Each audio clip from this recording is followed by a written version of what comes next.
Heyi, kune-post laphana ku-Facebook ethi izinqola zabathandi bakaMaskandi. Ngicabanga ukuthi uma iqhubeka ifundeka kanjalo. Laphana noma ibhokane iy'nqwele, kodwa kunezinto ezinokuyikhuluma laphana ey'thize nje ey'hlabahlosile. Umuntu obhale le post-ke igama lakhe belokhu livele licisha laphana. Gcina ngingasakwazanga ukumbona, kodwa umnazi wayo le post uyazazi. Lona ojwayele ukuthi asabe ecefuzile.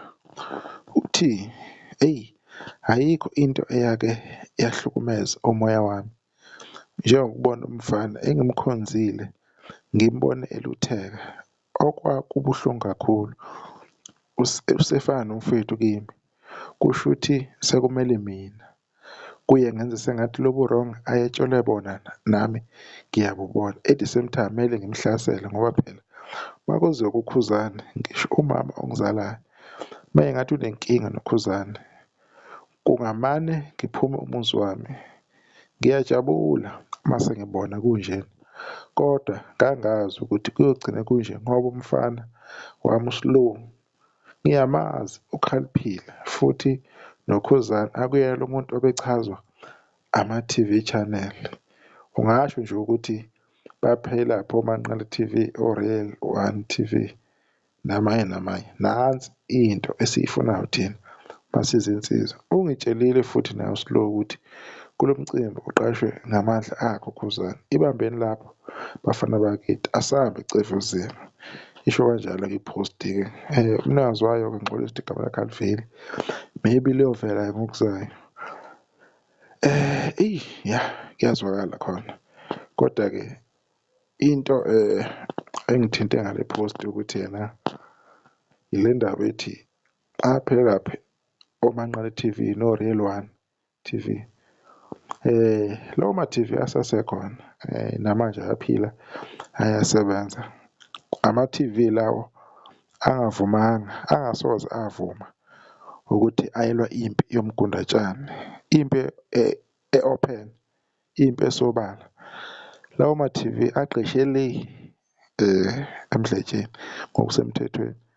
Umuntu ongafuni ukuvuma lokho yingoba ey'khohlisa nje, ezenza ngathi ekhanda kaphilile. Konke kuyaziwa, kungesiwona wodwa futhi lawo ma-TV channel lawo maningi, namanye akhona laphana ayinqwaba. Ngihleli ngikhuluma ngawo, ngihlezi ngiwaveza. Amanye asengenza ngathi-ke maybe ayabhalansisa, kodwa bamfuna ukumbona uKhuzani, abakaze bemthande. And futhi babejabula ngesikhathi bebona uMtshali enza zonke lezi zinto ayizenza. Nayo uMtshali ongenamoto angazi ukuthi wayecabangeni or wayecabange kanjani lokhu ayekwenza, kodwa-ke isinqumo sakhe. Uyazi ukuthi yena yini ayefuna ukuyizuza, ayefuna ukuyi-achieve-a. Kodwa uma kuwukuthi into enjengaleyo iyadluliseka, iyalungiseka, into enhle leyo.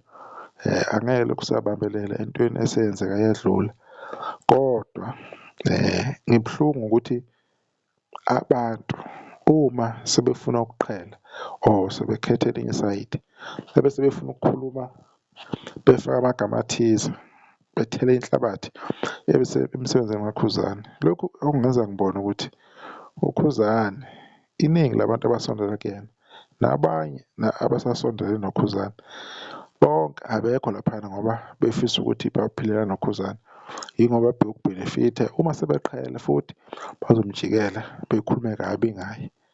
Kodwa thina sohlala sikukhuluma ukuthi indlala iyona ejikisa abantu umqondo, iyona ejikisa abantu inkulumo. Uma umuntu esebona ukuthi kunamathuba angcono awabonayo kwenye indawo ube esejika, akudlali ukuthi isisu singabi nalutho esiswini.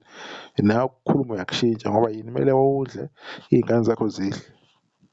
Manje-ke okwenzeka kwenzeka, angeke sisho lutho, kodwa ngingafisa ukuthi ngelinye ilanga umuntu uma ey'jikela nje ay'hambele yedwa, engabe sesukela cause wayemsukela nje impela uKhuzani.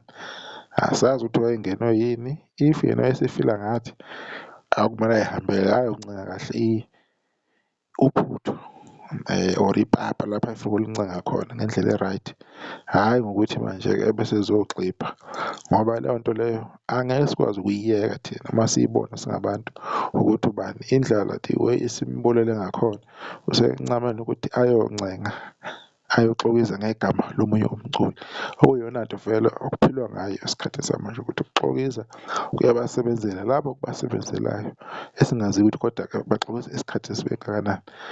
Asisho-ke nathi ukuthi yena asilambi or indlala kanjani, kodwa akumelanga indlala uma isikuphethe ukukhombisa wonke umuntu ukuthi wena empilweni usuxake ngaleyo ndlela leyo, ngoba lokho kunikeza abantu ithuba lokuthi bekuthuke bekhulume noma yini ngempilo yakho.